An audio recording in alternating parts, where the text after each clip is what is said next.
Good afternoon, ladies and gentlemen.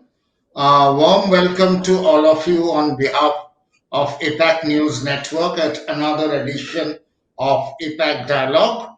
We have with us today Dr. Amrita Vohra. She is a Director Education of James India and the Executive Principal of James International School in Gurgaon. So before we start the discussion, a very brief word about APAC News Network. We are a media organization headquartered out of Noida with a pan-India as well as presence across Asia. And we focus on different verticals, specifically the leveraging of technology in verticals including education, healthcare, government, BFSI, and the likes. So today, our discussion would focus on two aspects, specifically one on some of the ways technology has been leveraged at James, and also more broadly on usage of technology and how things are changing and what things are looking like in the future in education sector.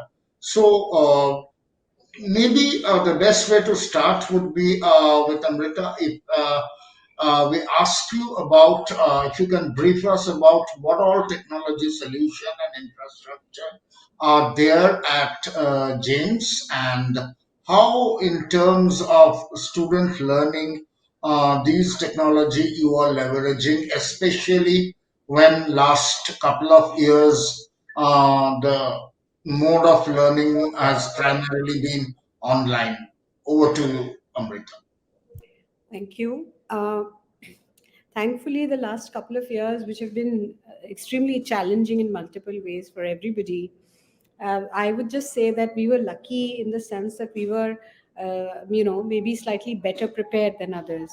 So back in January, February 2020, when the lockdown had still not been announced and everything, we had already started some classes online.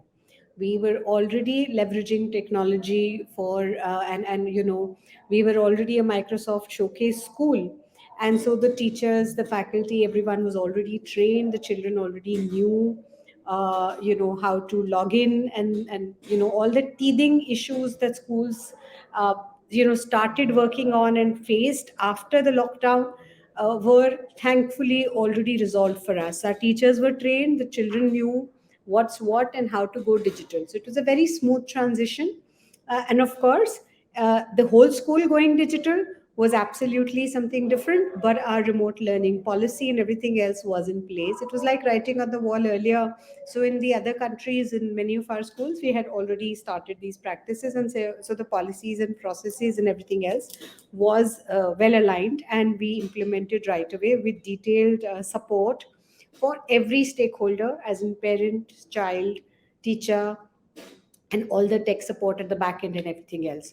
Now, it's not just taking lessons. Now, when I say technology and the training here for remote learning, it doesn't mean just the tech training. It very much means pedagogical training for everybody.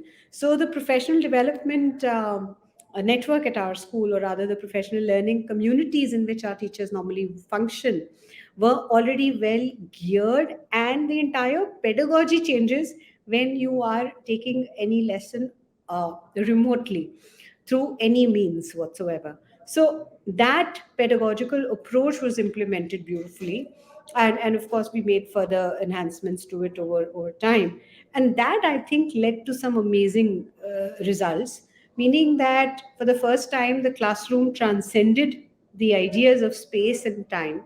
Children were learning at their own pace in their own time, and every child is unique, every child is different, and differentiated instruction has always been a very, very integral part of our school culture and pedagogy. But every child was very conveniently getting a space to experiment and do things the way they preferred to do things. And this was becoming humanly very possible for teachers to do using a lot of tools that were at hand. in terms of data analysis, in terms of reaching out to child, and in terms of knowing exactly what kind of confusion or what kind of concern or error a particular child was making with a particular concept, and how so the teacher could easily know. So that diagnostic analysis was very, very clear thanks to technology, and the teacher could reach out in accordance with specific solutions, and there again technology was coming in handy. So there are a whole host of tools that made all these things much easier for the teachers, and therefore the teachers naturally started using a whole host of them, and started experimenting and telling each other, and more and more and more was being utilized, as we realized in some time. Now, we did a survey also across GEMS, not just in India, but across schools over the globe. We have millions and millions of children actually studying with us across the globe as the world's largest K-12 organization. So we did certain surveys to know what really is the impact on learning outcomes. We've been hearing, I mean, we know the OECD, we know the other surveys, and so on, and the huge learning loss that has happened during the pandemic, and there are a whole host of very relevant reasons to say why brick and mortar schools are here to stay, and why in-person learning is also very, very critical and important and must be encouraged, and nothing can come nothing can really replace that, all said and done.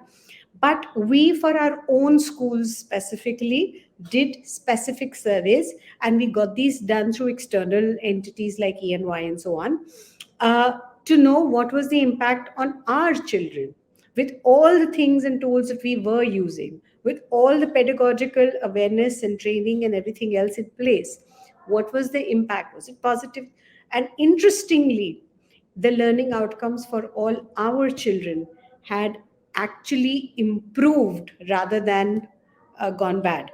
Even for social emotional learning, a lot of things had improved for our children. And for if you would like to know, the exact details of this data, that's very clearly mentioned on our school website, and you can check it out there. So we've put it out, and it was good, which encouraged us to ensure that right now this pandemic meant a certain emergency response, and thankfully we were well prepared because of all the technical background of the team. But after the pandemic, we were clear that we needed to add more. And see, technology is here to stay, and it is a demon, as I always say, it is a demon that needs to be tamed. uh, and this is true for adults as well as children. We cannot let that tame us instead. So anything in excess is bad. So that has to be avoided. So if a child is only looking at a particular machine and the whole day is just busy doing that, and if normal dialogue between a family, members of a family, or general friends is only through a machine, that's not okay. That is, the demon is then tamed you. But if you're using it as required for certain things to happen better, if you're using it as a tool as required, then you're taming it well, then you're using it well. So it's here to stay. It has a lot of advantages, but it has to be used judiciously, effectively, keeping all the risk factors in mind. That is critical, and I think the balance is necessary, and we should be able to move ahead with it. Yeah, great to hear that. Couple of clarifications I'd like, and that's regarding two of the important stakeholders here. One were the students, and the other is the faculty or the teachers. From the students, you mentioned about the impact of the pedagogical impact. Basically, that also I would say would vary between the students. the reaction from the primary school students, the mid school students, and the high school students would be different. Perhaps the high school students would be more mature, and this anytime learning through online media might be more preferable for them. But the primary school, maybe more than the learning, just being in the school, mixing with peers is more critical. So, as you mentioned, the technology end of the day is one demon. So, notwithstanding this demon, how did you sort of manage all level of schools during this time? This is as far as the students are concerned. Regarding the faculty, again, as you mentioned, I would presume there was more experiential kind of learning in vogue. Now, how fast were you able to train the teachers themselves to impart more that kind of experiential learning, and how did technology help in that? See, as I said earlier, as far as teachers go, they were already using technology, but they were using it in their classrooms. And sometimes they were using it for certain lessons where, logistically it is not possible to have a particular child wait back in school for something specific that the teacher wants to do for that child, or have a discussion with that child, or maybe revise a certain concept with that child, or maybe have an assessment done with that child specifically. So teachers were already using technology for those kind of things alongside in person school well before the pandemic. So they were already trained on a whole lot of aspects and a whole lot of tools. The whole A lot of new tools are also introduced because suddenly a lot of schools and the whole world started using much more of these. And I think the tech companies like Microsoft, like Google, and so many others came up with additional tools, some of them really good. So the teachers were exploring in general, and right from National Geographic to a whole host of tools got introduced within the system, and the teachers were adding each day, discussing with each other each day. We do not believe in a top-down approach when it comes to any kind of professional development. It is the other way around, and teachers work in different groups. So we call it the professional learning community. So as a community, they work as mentors for each other. There are certain specified mentor teachers. There are SLT members in the school and all that. So they do oversee. But then uh, it's not one person or a few people who are kind of deciding what people will be trained on and why and how. It is everybody really deciding for themselves. And it's a collaborative effort that happens. So each teacher every week, so it's like a rotational thing. So every week teachers kind of plan out, this week this one is going to, I want to do a session on this and I am doing it for everyone. Next week there's someone else, next week there's someone else. But everybody has implemented those things in their lessons, practically done it and seen, and has the impact ready and is sharing with fellow colleagues. So the feeling is not that somebody from top is telling us, go do this, and this is not going to be practically possible in my classroom. It's my colleague showing me how she or he did it in their classroom, which is right here. It's a similar situation as mine, and it worked for them. These are the challenges that she faced. Maybe I can mold it a little differently and I can do it a little differently. So it works better. So this pedagogical approach and the professional development approach has always been there. We call it joint practice development, and that has been well researched and studied. It works better. So it's not one person researching, and if I've got 100 teachers, those 100 people are researching and finding out every day. So the impact is much deeper, much more effective on ground, and way more powerful than it'll be with me as one person leading on it. My job is to encourage each one and ensure that all the things are just moving in the right direction. So I'm just facilitating that effort, just like the teacher facilitates that effort of learning for the children in her classroom.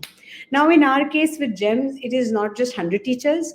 The impact is way larger, because there is a world network of over 20,000 teachers, right? So within the school community of gems.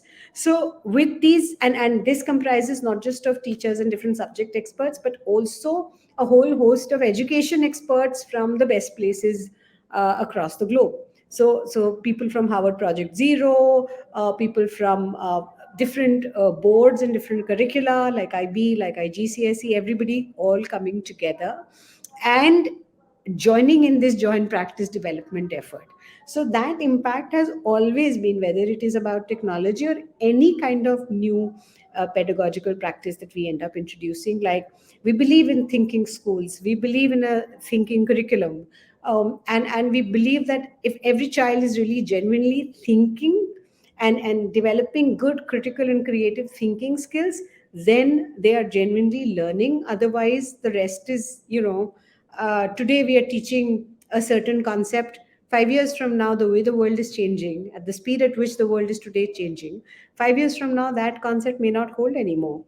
It may have absolutely transformed. Our own knowledge about it may be already obsolete 5 years from now, when this child will probably be out of school. So the only thing that we really need to be able to teach children is the ability to learn how to learn, and metacognitive abilities, and the ability to really think critically, analyze, and continue to unlearn and relearn consistently.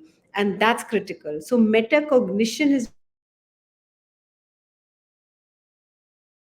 been very strong in teaching approach, and a lot of thinking. So all of that is also possible in classrooms, despite all the regular hassles of a typical curriculum, and all the other the board and the other assessment related, and all those other things, that the factors that usually make that rat race go on pertaining to syllabus, which is all there, which is all a given. But despite all that, all these things of a thinking curriculum, and all of this is possible in the school system only because the teachers themselves think so differently because of this large network. Now, coming to your second part of the question, which is to do with children, and children in different age groups, like primary is different, like early childhood is different. And so specifically for early childhood, which is where, I think that's the heart of learning, that's where everything begins, that's the most important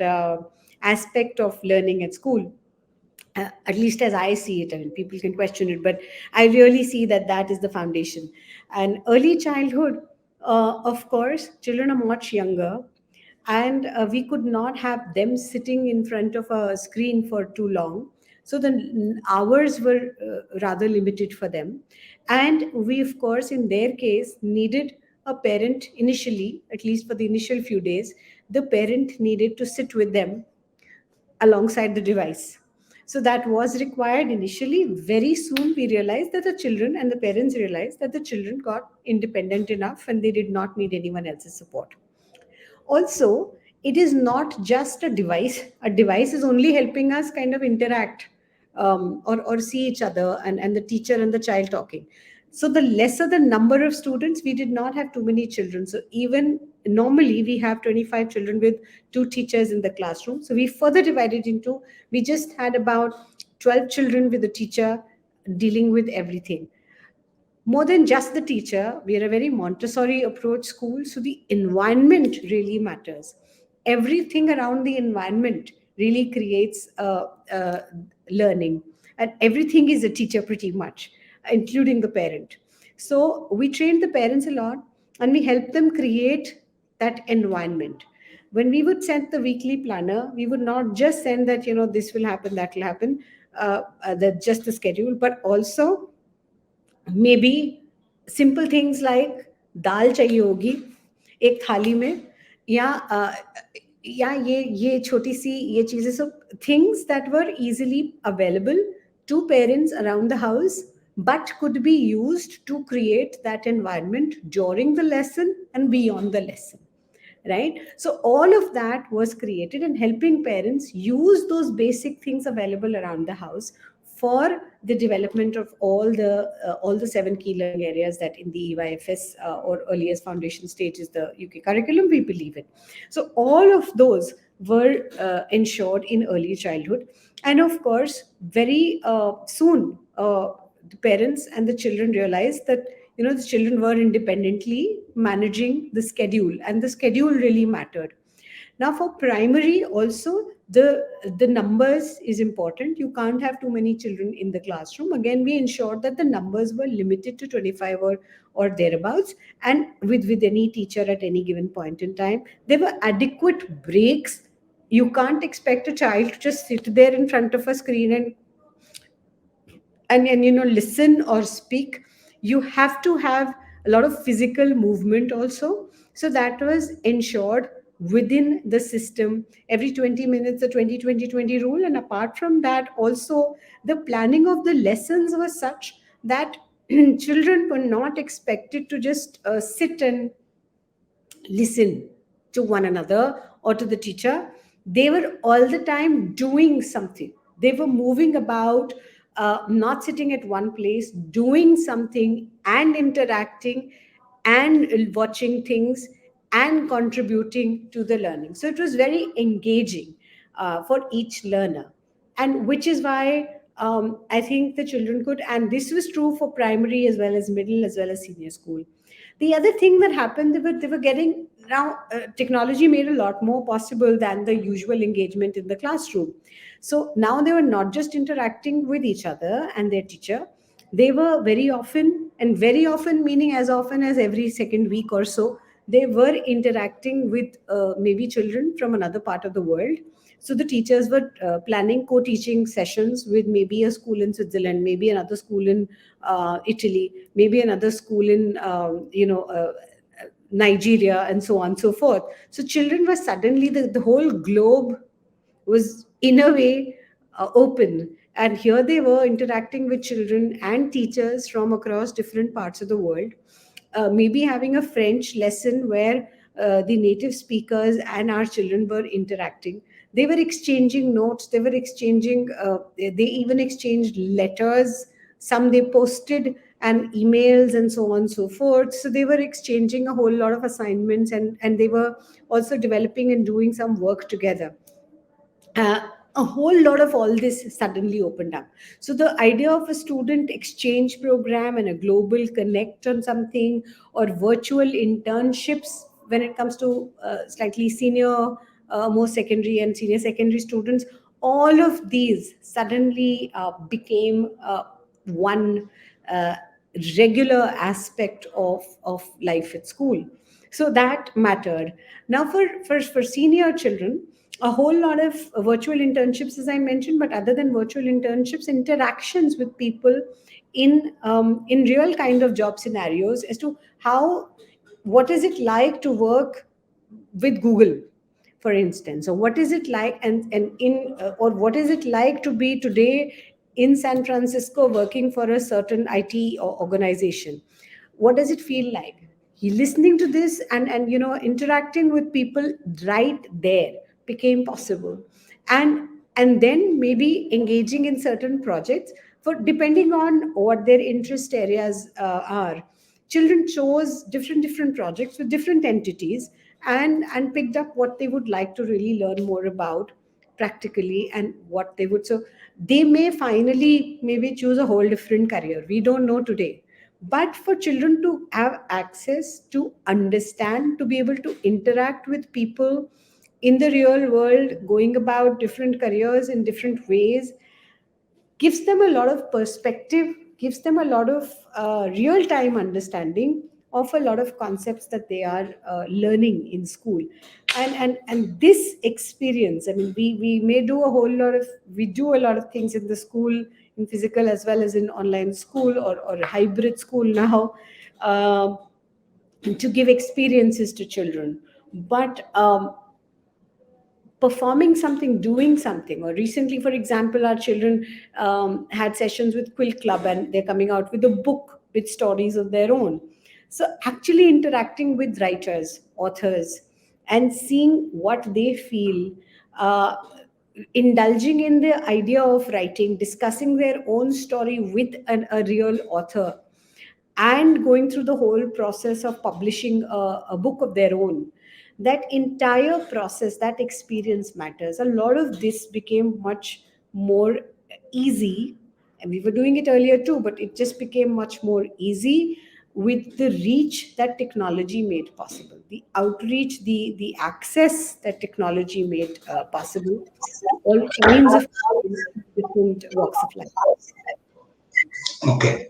Thank you. So the natural evolution of this, the next step is, as you earlier mentioned, and we are all aware that going forward, some of the lessons of this online mode we're taking it forward, and those schools are back offline, we will ultimately have a more hybrid or a blended kind of learning model prevalent.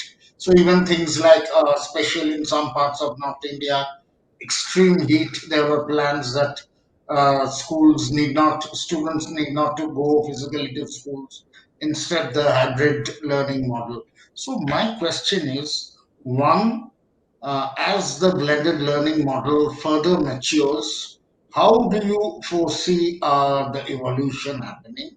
And what will be the role of technology there? And more importantly, what are going to be the very key facets of this blended learning in the years to come, and how it will become important? See, brick and mortar schools are here to stay. Children do need to be physically in an environment which the school provides. Children do need uh, the routine that life with the school actually creates. You have to get up in the morning, get ready, get dressed, and go. That routine by itself, we may not see it as something very critical, but it does play a very very important role in a child's life. The discipline of it plays a very important role in a child's life. So that itself is important. There are a whole host of mental health concerns coming up, which is why also uh, actually physically interacting with peer groups is very very critical for all age group of learners. At the same time, as I said earlier, technology is here to stay. It's now actually in the very bloodstream of education, and not just education, but almost everything else in our world today. So, can we really imagine a day without a cell phone, for instance?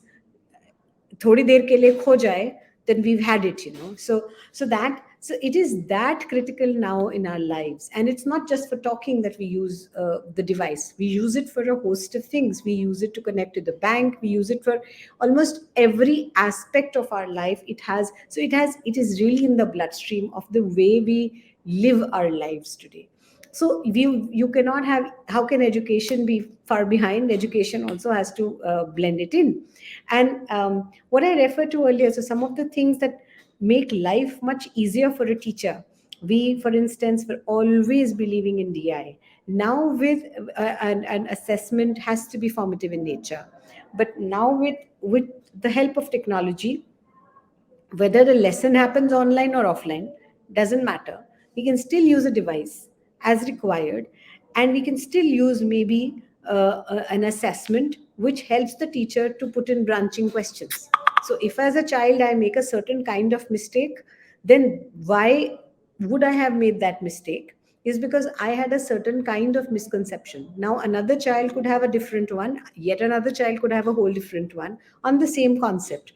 Now, if I've got this particular misconception, I need the solution for that. Someone else needs the solution for something else, and so on. That is what the diagnostic tools available within technology are making possible for us to do as teachers. And this is what teachers are still using.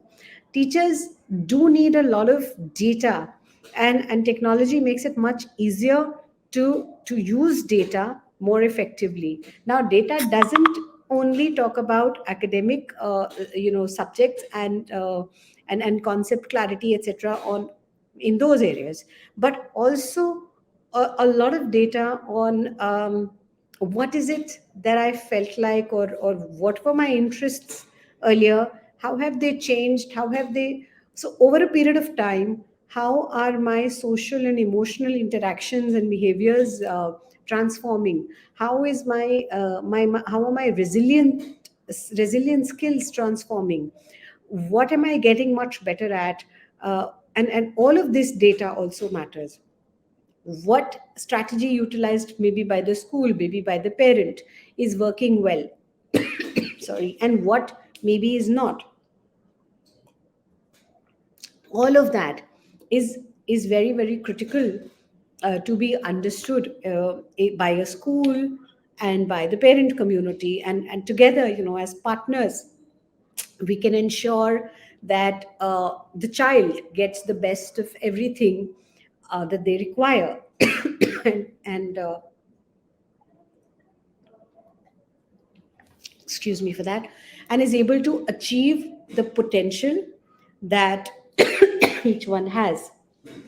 So that is critical. And these aspects will remain. Now, another example is, we always used to have student led conferences in the schools. Students used to, also teachers, but students used to prepare their portfolios in physical format. Over time, these went into virtual formats. Uh, Initially, students preferred some different tools. Over a period of time, children have been learning more and more, and they've been coming up with. We were doing it in beautiful.ai earlier, uh, but now we want to do it in this. Or children come and tell us that, presentation is a thing of the past, so we don't want to do it with that. We want to create our own websites for our portfolios.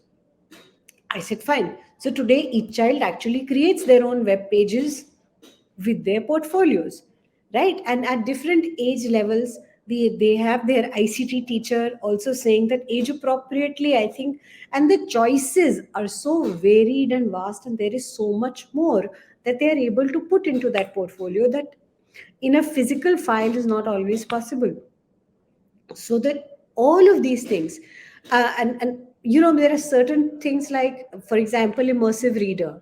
Now, earlier, for a child with dyslexia or dysgraphia, the teacher had to use a lot of tools, and it was a tedious task for the teacher or the parent to actually provide for the double-lined, spaced reading sheet, and the highlighting of a certain letter and so on, which is required as a support for that child. Immersive reader really makes it possible for us. So and it's so easily available for everybody. So these kind of things that made life much easier for everybody, with different kind of requirements, is where technology is coming in handy, and I think it will continue to come in handy. And as technology is changing every day, our uses of it will also keep transforming every day. So it is a transformation that's never going to be static, ever. Okay, and one aspect of it is you touched upon is the assessment method. We know again it was again led by the pandemic. At the time, the assessments were done virtually. So the sort of the paradigm of assessment itself got changed. Now, going forward, some of these methods will to remain. And since again you are a global school, some of the best practices we have seen in developed countries like open book concepts for assessments and things like that. So, how such some of those best practices regarding assessment can be replicated in the Indian scenario, and what are you doing in that regard? See, I don't know why we call it just Indian scenario. I think there are all kinds of schools in India. We're a very vast country with so many schools in using different. There are so many curricula, the state boards, the CBSC, the ICSC, the IB, IGCSE, everything in India, everything exists together. right? So I don't think open book assessments or assessments which were more formative in nature, and assessments which utilized maybe things like theater, or all kinds of other tools, were absolutely new in India. No, they were not. They were already in use in a whole host of schools, of course, including ours.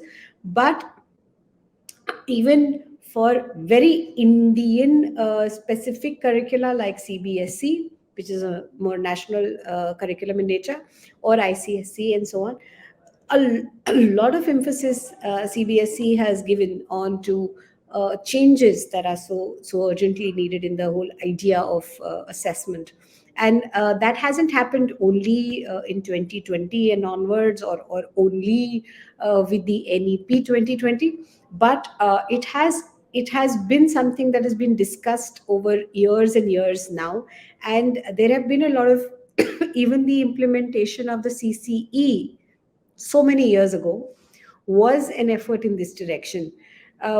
We have our challenges as a nation with all the diversity and some of the gaps that there are in terms of implementation, but the thought process within CCE was there, and it was pointing in this direction. Thereafter, also CBSE has been laying a lot of emphasis on concept based and case study based questions, or problem based assessments, and a whole host of those things, or the emphasis on portfolios and so many other things, which they've been slowly and steadily embedding in the board exam systems. And they've been slowly adding to the weightage of those kind of questions, with 10% increase every year. And with the pandemic, of course, they've had to do a whole host of rethinking again. So yes, there is a clear move towards the right direction, so to speak. But assessment is one thing that has to be learned. There is no teaching without assessment, and assessment cannot be something that happens after teaching. Assessment continues alongside teaching. It is assessment as learning that we really do every day in the school. And every time we are teaching something, even in a regular, good old system classroom, where maybe children used to sit in straight rows at one when we were young, perhaps in certain schools. Um, uh, Even back in that day, the minute the teacher would say something, the teacher would be scanning the students' eyes and figuring out, or faces, and figuring out whether this person understood or did not, or is still looking confused about something. So some bit of natural assessment has always been there, and any teacher who's ever been effective at teaching has done it in their own simple ways. I remember one of my teachers when I was a little girl in school, in one of the cities. It was a small town. And I traveled across India because my father had a job like that. But this was a small town in one city where the teacher, mathematics teacher, used to keep asking a whole lot of questions, and kept made us keep a little slate on our little desks and a chalk. That teacher did not use a chalk and the typical board that was anyway available to him to use, but he had a little slate. He carried these little slates, 30 slates and some chalk, in every classroom wherever he went, and he just, first thing, he would place it in every student's desk, a little slate. And he would keep asking a lot of questions, and we were just supposed to quickly manage the solution onto that slate, write the answer in big on the other side, just turn it around and write the answer in big so that it's visible from a distance, and pull it up. My slate, I think this is the answer, I think this is the answer. So he would just quickly have a scan. Okay, everybody got it? No, this didn't work. Okay, then try this. Did this work? This teacher was already using assessment as learning. I don't know if he ever underwent any kind of training that we do talk about today so much, but he was using a strategy fairly effectively. Similarly, today, I mean, so it doesn't matter whether you're using a very high-end device, or you're using something as simplistic as a chalk and slate. It doesn't matter what, but assessment has to be embedded in the idea of learning. Only then do you know where each child is. Yes, these devices or technology, and all the kinds of software, the hard and soft devices and softwares have made it made life much easier in terms of analysis of data, in terms of storage of data, in terms of making available a whole host of diagnostic tools, which help us make assessment much more effective, which also help us make recording of assessment much more effective, so that we can base our decisions based on data instead of a hunch. But even that hunch cannot be absolutely ignored, because the teacher still matters. All of this data analysis and decision making using the data and using the diagnostic tool is still to be done by the human teacher. That cannot be replaced. And so that teacher, we can give any tool in their hands, but the teacher is still at the heart of everything that we are trying to do. Thanks. So my last question is, what we have seen again accelerated in the last couple of years. A lot of these edtech companies coming up with their applications and services and reaching out to large number of students.